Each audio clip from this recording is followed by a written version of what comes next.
Praise the lord. స్తోత్రం. ప్రతి ఉదయం దేవుని వాగ్దానాలు వింటూ ఆదరణ పొందుతున్న నా ప్రియమైన దేవుని బిడ్డలకి నా వందనాలు.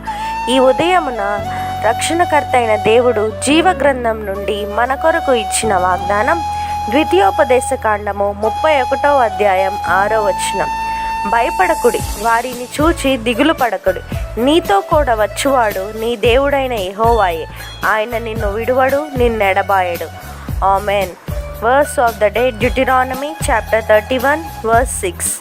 Be strong and courageous, do not fear or be in dread of them, for it is the Lord your God who goes with you, he will not leave you or forsake you.